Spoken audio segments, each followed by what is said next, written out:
today's event and the deck that we're going to go through, that we'll go through that. So if there's anything else that you want to watch or follow up on, you can do that. But always do not hesitate to follow up with us or reach out to your account manager if you have any questions in terms of anything that we go through today. Also, Mary Truis is on the call with me today. She's going to be kind of monitoring and kind of watching the chat window. If you have any questions as we're going through, everybody's muted, but if you're have any questions or anything like that that comes up as we're going through it, put those in the chat window, and Mary will jump in, and so we can kind of address those things at that point. So just some quick feedback. Mary, you guys can see my screen that says Cloud Service Portal 2.0. Can you see that information that's showing? Okay. Great. So let's get started, and we'll go ahead and hop in there. And Mary, if any questions come up, just if they're appropriate or at the timing, just let's jump in and do that. So anyway, so we'll go ahead and get started here. Let's get this going.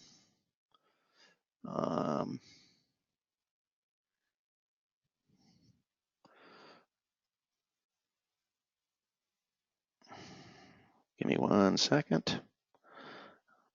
Okay, so today's agenda, we're going to focus on just kind of, I want to give you some feedback as to in terms of the customer adoption that we've already had in the first couple months since the portal's been released. Kind of talk a little bit about some of the new features that are there. We're going to talk about the new recurring and subscription invoicing process that is part of the portal that we're going to be doing, kicking off in July 1. So we want to kind of go through that process a little bit with you. And then we want to just kind of talk about some next steps and new features that are to come in the portal. So you can see a little bit of the roadmap of where we're going and some of the new stuff that's going to be added. So first thing I wanted to do is, this was a slide we showed back in February, kind of talking about what our goals were for the portal, why we launched it, and we actually started developing on it in the mid part of 2018. We rolled it out to some beta clients and test clients in October and November of last year of 2018, and then did a full rollout to all of our customers in all of our cloud customers in February of this year. And of course, all new customers that are being onboarded are coming into the portal as well. So we wanted to create a really easy to use self-service tool that our customers could manage their cloud licensing. And that means increasing, decreasing, adding new license types for those licenses that were purchased KTL. We just wanted to make it very, very easy and seamless for you guys to do that on demand and in a self-service way. We wanted to make sure it was a tool that provided real-time licensing solutions, that when you add those licenses and you provision those licenses, you would then see them in your tenant right away. So we wanted to make sure that was one of our goals. We needed to make sure we had a secure and easy to use payment options that could use traditional kind of payment processing tools for secure and recurring based payment options. So we wanted to make sure that those were there, and that we obviously wanted to create an automated platform for this recurring cloud licensing model that so many customers and so many companies like us are going to, that we just need an invoicing tool, an invoicing model that makes that very, very easy to do. So those were our goals in developing our portal. So, since February of 2019, 65% of our customers have actually gone in and have assigned user accounts on the portal. All of the customers are in the portal, but only 65% of them at this point, or a little over 2/3, have already assigned user accounts and have authorized users that are in there. Of those 65%, roughly 30% of them actually have multiple users associated. So they have multiple people that are able to go in, view licenses, look at licenses, add and provision new licenses, and to be able to do that. So some of them have multiple account holders. Of all of our customers that we have, 40% of them have actually transacted cloud orders. So we're almost half of the actual customers have transacted new orders. That could be increases, decreases, and adding new licenses. That doesn't include the new people we put on the portal. This is just existing customers have gone in and used the portal to actually transact some kind of license change.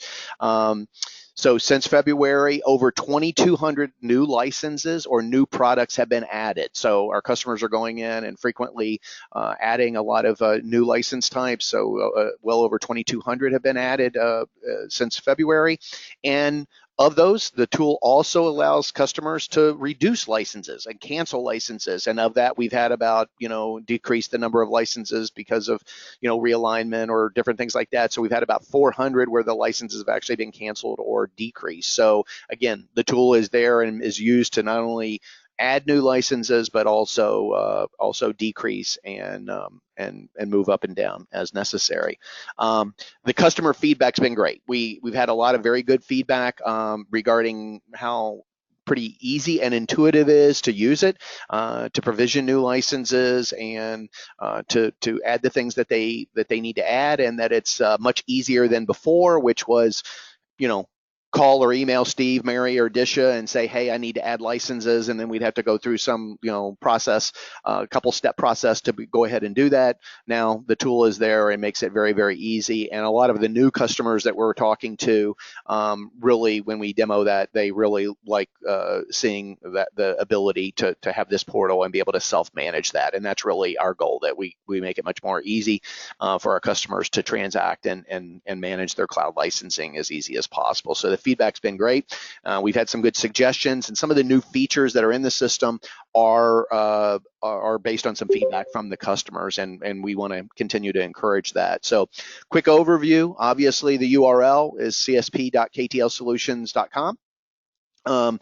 It is a real-time connection to Microsoft. So as we said, we're connected directly. What you see in the portal is exactly what is provisioned in the tenant through Microsoft, that you have there. And as you add or decrease licenses, it's essentially real time, and that will show up in your admin panel for the licenses that are available.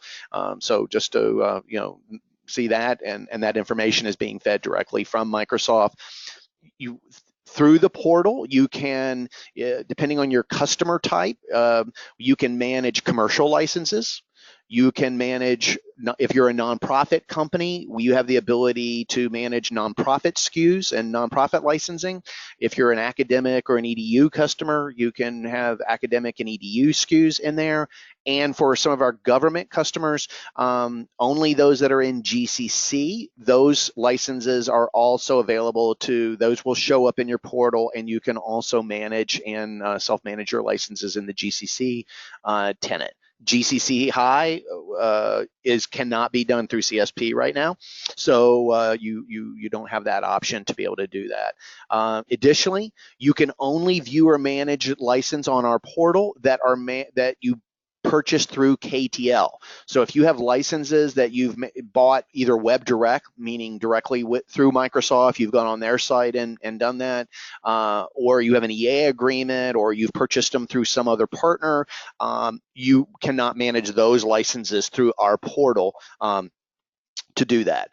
There are ways, if you are on EA or you've purchased them web direct or from another partner, there is a process. You can contact your account manager to go through to migrate those over to KTL, whereby you would be able to see them in the portal, manage them in the portal, and then they would be billed by us. So, if you have that situation, reach out to your account manager or to Steve or Disha or Mary, and we can certainly help you with that process.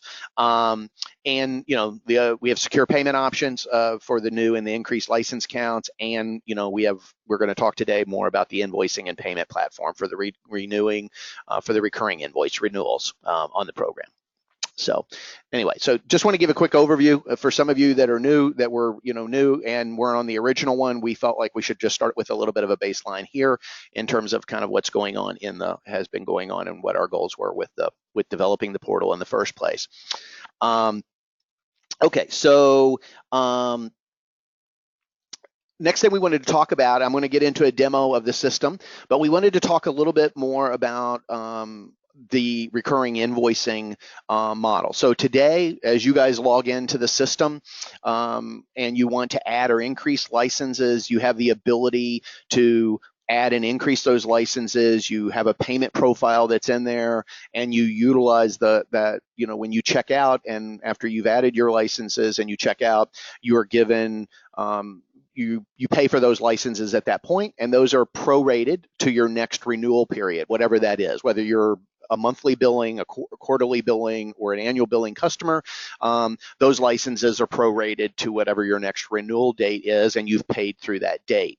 What we're talking about here is the invoices that you would receive at your renewal period. So if you're a monthly customer, on July 1st, you're going to get your invoices for July 1st through July 31st. You could be a quarterly customer, which would be July 1st through September 30th, or you could be an annual customer. So it's going to be 7/1 through 6/30/2020. So whatever your billing renewal method is, this recurring billing option is what we're really speaking of, not the licensing or not the invoicing that you're going to occur when you just provision and increase or decrease licenses. So this was one of our stated goals in the developing of the portal, that we would have an engine and an invoicing engine that would allow for this easy and very seamless process of managing recurring billing. It's a very similar process to what you're used to today. I mean, in terms of health club or cable or cell phone bills, or even if you've bought licenses through Microsoft today, it's the same basic solution and setup through Microsoft or Salesforce or HubSpot, any of these kind of recurring subscription-based licensing SaaS-based models. Very, very similar process, and so that's what we've modeled it after. The benefits is that obviously, we can align the billing date for all your licenses. That was our goal, is that as you add licenses throughout a month or throughout a renewal period, we prorate those through the next renewal date, so that then all your licenses are aligned and renewing at the same time. We have a consistent billing date, so whatever your renewal period is, we'll kind of go through that you're going to get your invoicing on a very X number of days after your renewal period. The accuracy is going to be better because it's actually feeding real-time counts from Microsoft in terms of what's licensed and provisioned in the tenant. It's very streamlined invoice delivery process. They're going to come via email. You're going to have an automated invoice payment and process and an email receipt that's going to come to you. And you're going to have online access to all of the open and historical invoices. So you can go back at any given time and look at any orders that you processed in terms of adding new licenses, and then you can go back at any time and look at any of the renewal invoices by month or by period or whatever the case may be. You're going to have online access to all of that historical information. In the month of June, we actually internally used the system, the engine, to drive the invoicing. So those invoices are still going out in the traditional way, but we actually use the portal internally for testing and kind of in a side-by-side kind of testing format. We've been doing it for a while, but in June we pretty much relied on it exclusively to test it and validate against. And again, our goal is July 1st is our go live date for the rollout of this new renewal and recurring billing. So let's talk about the process a little bit. So the process is, again, as we said, pretty straightforward and probably not that different from what you're used to today with other solutions. But you're going to get a billing email notification, and I'm going to show you what these emails and what the invoice looks like. But you're going to get a billing email notification within about 5 days after the renewal. So, on July 1st, in about 5 business days, you will receive an email from KTL Solutions with your renewal billing on it for your next renewal period. The invoice is going to be attached to the email, so you're going to be able to open it and download it and have it. We don't want you to pay from that specific invoice because of the automated payment setup. So, this is there for you to reference. The new contract period is going to be listed, meaning it's from 7/1 to 7/30 or 7/1 to 6/30/2020, whatever your billing profile is in your contract period. That's going to be listed on the new invoice, and then the payment due date will be outlined on the invoice as well. The invoice payment will be processed, so there'll be kind of an automated payment that'll be processed on the due date on your invoice. You'll, again, get to reference that and see that. So the automated payment will be processed.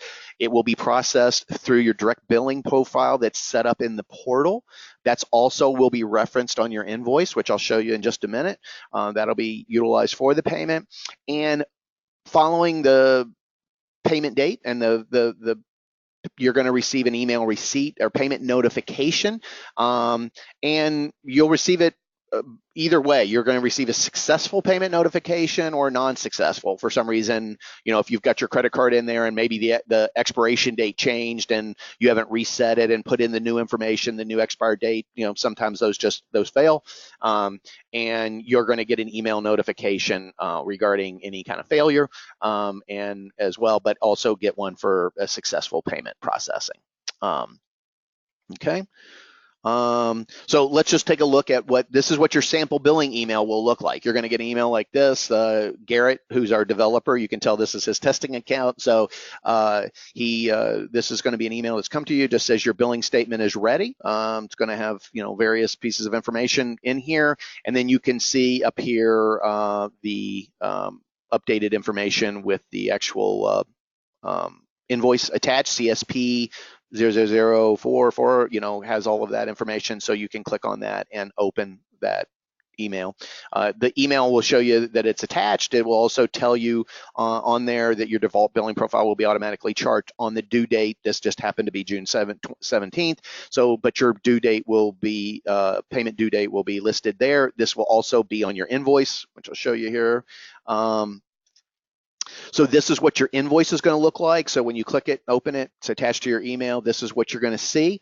So the key pieces to look for here is in the upper right-hand corner, you're going to see this is the contract period. So if you're this is being billed from 6/1 to 6/30. So this is a customer gets billed monthly, and the due date's going to be 6/17. You can see the bill to an end user address. You can, in the middle here, there's the customer name. I'm going to show you there's an area now to be able to use PO numbers. Some of our customers requested that for the adding and provisioning of new licenses, and I'm going to go through that feature with you a little bit when we do the demo of where to add that.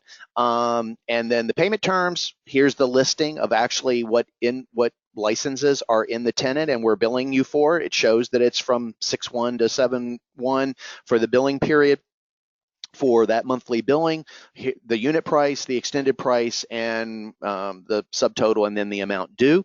You'll notice at the bottom of the invoice, it says, please do not pay. It just says you will be charged the amount due on your default billing profile. This one is actually listing what that profile is currently set to in your portal on your billing profile. That's what will be charged, and that's what's going to be billed on the actual payment due date. So in this case, on 6/17.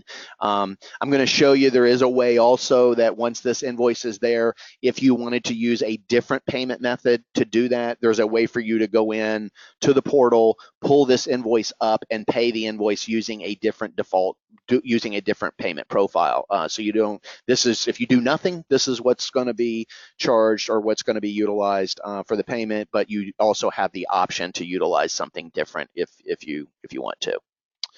Okay. Now I'm going to go to the demo a little bit. Mary, do we have any questions or anything at this point before I kind of kick over to the actual demo? We have a couple questions about setting up your billing contact person, and I think that's going to be answered in the demo. Yep. Yes. Yep. So you guys will be able to see that as Steve shows you how to get that all set up. Okay. So let me switch over. And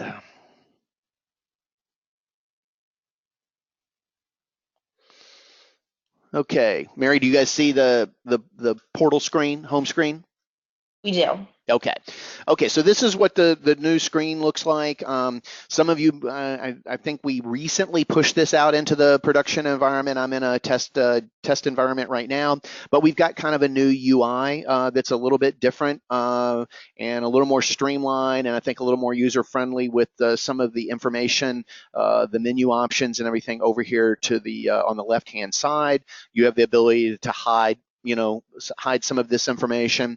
One of the things that's on our roadmap, which we'll talk about when we, after the demo, is that there is going to be some more information highlighted here on the main page, some consumption information, some other different types of things we're going to try to demo, or that you can have about your account is going to appear here on this homepage.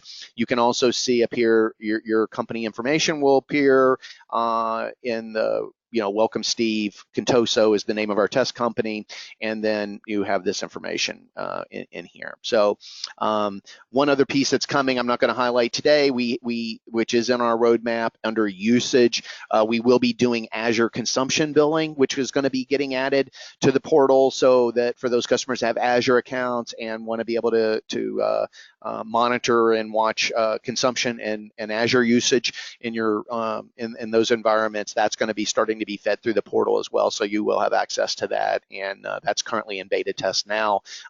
We actually have it hidden for the test for the demo today, but it is being tested and worked on as we speak.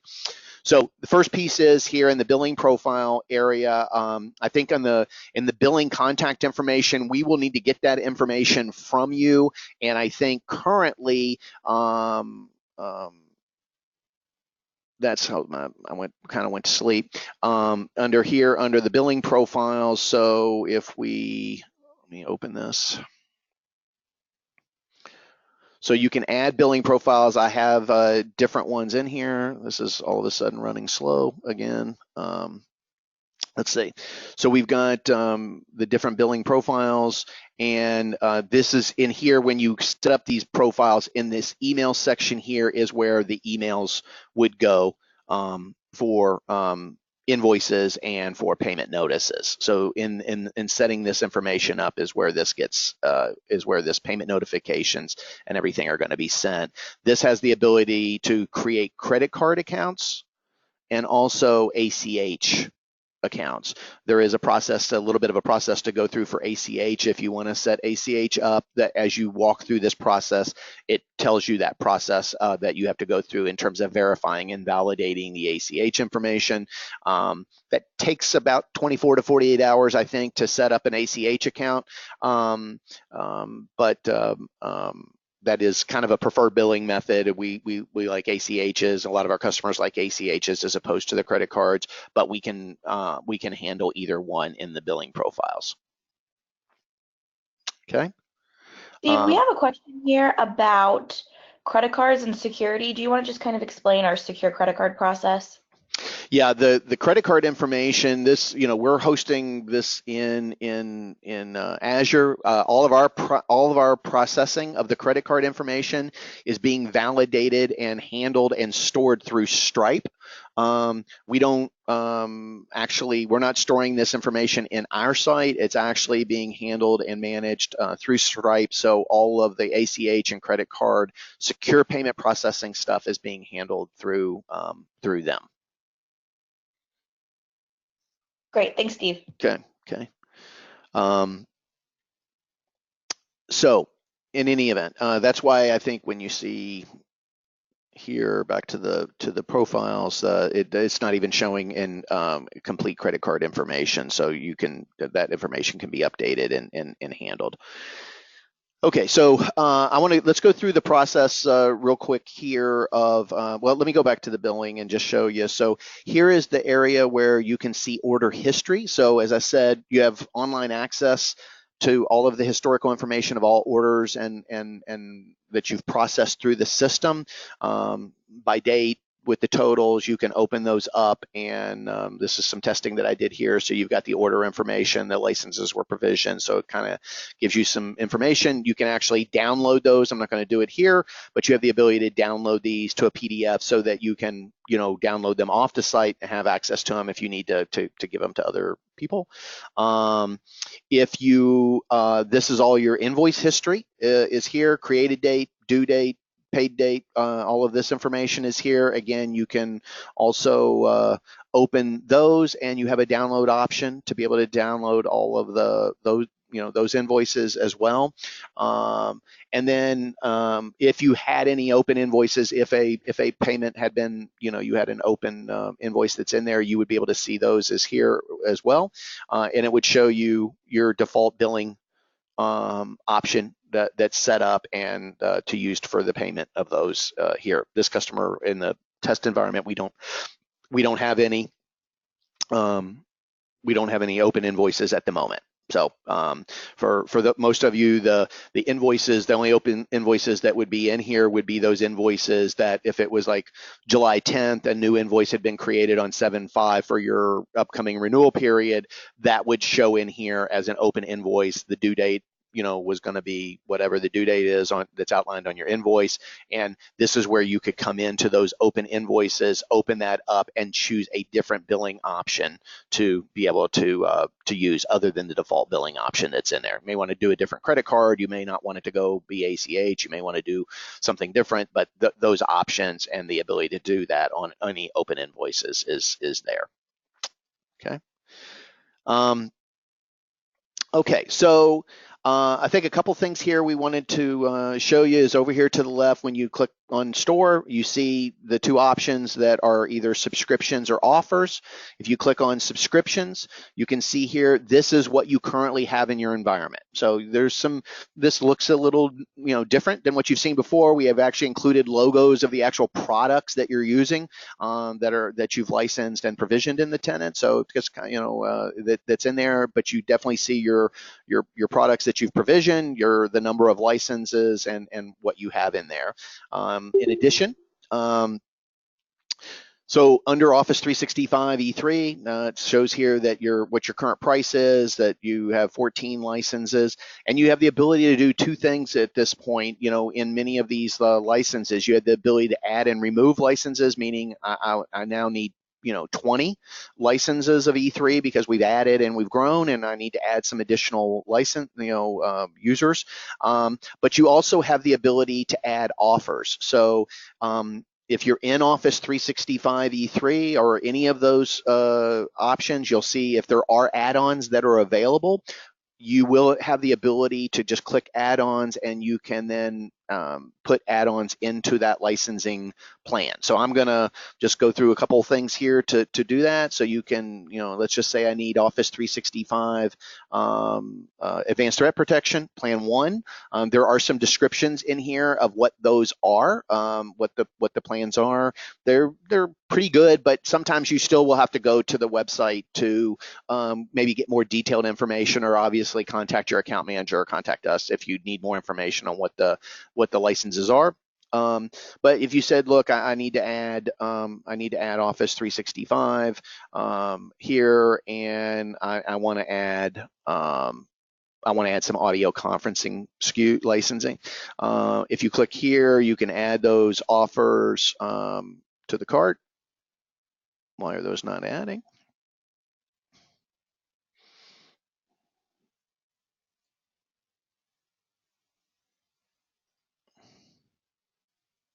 Well, let me log out and log back in real quick. I had this problem this morning.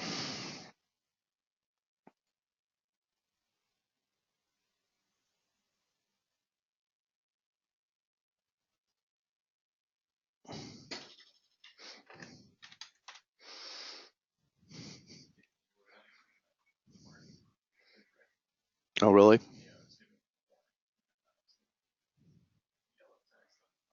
Okay, let me.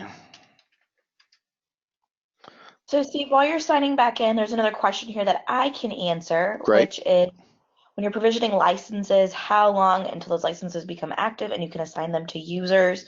Like Steve said, we have a direct connection to Microsoft here, so you should see them within your admin portal in Office 365 within at least 2 minutes and ready to assign.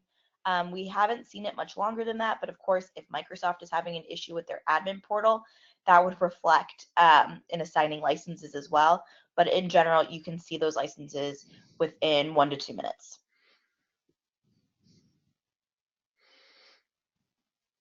Okay.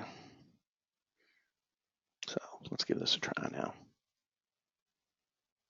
Okay, I'm getting a message here that says advanced threat protection is missing a prerequisite offer. So if you try to add a license that is needs a additional or a different prerequisite, you're going to get that error message up there to do that. So that was one of the things we wanted to show, that many of the licenses do have some prerequisites, and you have to make sure that you have those prerequisites there. And I'm having it with that as well. So you can see here in the different add-on offers of things that you can add. You can add those items to get there. If you have add-ons and you want to be able to add those, just make sure that the prerequisites and everything are there to be able to do that. If you want to add offers, if there are new SKUs or new licenses that you want to be able to add that are different than what you already have, you can do that through offers. So one of the things I wanted to show you here, initially in the initial launch, we did not allow this to be done. We still wanted, if you needed a new license, that you could contact us. But if all of a sudden, there are lots of licenses that are in here. If you scroll down to the bottom, I don't know, there's 132 pages of different offers that are available. But if you're looking for something specific, like you want project, premium, project online premium, you can just in the search button hit project, or start to type in the SKU or the license that you're looking for, and it will pop up and you can add those licenses. It's got your cost here, and then you have the ability to add those licenses. We can add those offers to the cart. If you wanted to add other items and you wanted to look for different other types of products, you would be able to add those as well and look through here. You can look through them one at a time, but if you know the names of the products, you can, for example, you have Power BI, but there's Power Apps, there's Power BI Premium, there's all of the different items and everything that are out there. That you can do. So anyway, we've got those that you can add those licenses. You don't have to contact us anymore. If there's something that you want to add, I would just suggest be very, very careful that you're adding, that you're aware what you're adding, that it's exactly what you want, because as you're going to pay for it as you check out of the process, and it is going to be in your tenant. So you want to be just very, very careful. And if you don't find out you don't need it, you're just going to have to cancel that out. But we can go from there. So I'm going to go back, and I'm just going to go ahead and check out. You can click on, there's already a couple places to do that. You can click ready to check out down here in the lower right hand corner. You can actually click on the card itself, shows you here what you're going to add. Got Project Online Premium. Here is what I'm adding. Shows you that information. I'm checking out. One of the things you'll notice is that I think it was $55 a month, but you have a prorated price here, because in this section right here, it's telling you that the prorated charges are based on the number of days until your next billing cycle. So as you add these licenses, you are only being billed from the day from today until your next billing cycle, and then these new licenses will appear in your next renewal, in your next licensing renewal. So these are prorated from today until the actual next period. This just happens to be a customer that's billed monthly. You also, this is where you have the ability to attach a PO number. So many of our customers were adding licenses. They were getting internal approvals and had POs against them, and wanted to be able to track it and have POs referenced as they were adding and provisioning new licenses. That can be done, and you can include that information here. I don't have that, so well, I'll just put in a 1, 2, 3. Okay, confirm. Okay, this is processing. It comes up again when you check out. You have the ability. It defaults to your default billing profile, which is my ACH account. But you also have the ability to see all of the billing profiles that you have set up, and you can then select whichever billing profile you want to use at the checkout. Submit the payment. And the payment was processed successfully. You could here download the actual invoice and order that you just processed. Click on it here, opens it up as a PDF, and you can have that information available and be able to see it. But then you have those invoices and everything done and processed. So if you come back in here to order history, you can see the order that we just processed here, 0094, and you now see that the project online premium licenses we've added are already been added to the tenant, and you show them listed as part of your current subscriptions. Okay. So anyway, this is high level the kind of the process. I think it's very, very intuitive and how to be able to do it.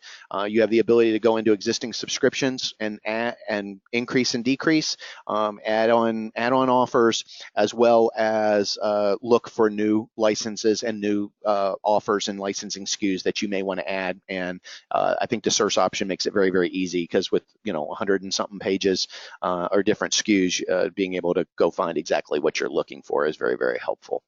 Okay. Okay, so let's shift over back. Any questions here? Any more questions here, Mary, before I shift back over to to finish things up? Nope, we don't have any questions right now. Okay, great. Okay, I'm going to click back over to the. So we're just going to finish up. So on the roadmap piece of it, we have the this was what we showed in the last webinar on February of 2019, that we wanted to have an enhanced UI user experience, which we have. You saw kind of the new look and feel of the site. That's been done. The ability to add new licensing SKUs. We wanted to be able to add that where you could go in and search offers, and if you wanted to add Azure Active Directory Premium P1, you didn't have to go through us to do that. You could add all of those licenses and those new things on your own, and didn't have to be processed through a KTL account manager. We wanted to get the renewal and invoicing and automated payment options set up, and start that process. That's done. We're going to go live with that on July 1st. So we're making some progress on accomplishing things on our roadmap. The homepage additions, licensing summaries, billing summaries, renewal dates, some tenant KPIs. We're wanting to get onto the homepage, so when you log in, you can see some of that very summary kind of licensing information and tenant information that may be interesting for you guys. Some of you have multiple tenants or multiple domains, so we're looking to be able to provide some of that information to you right on your homepage. Azure consumption billing, as I said, that was a request from a lot of our customers that they wanted to be able to see that and manage that through the portal as well.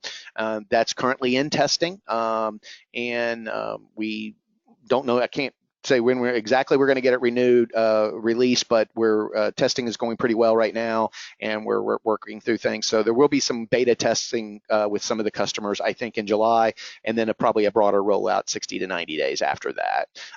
We are going to plan on adding some of our managed service and other recurring billing through the portal.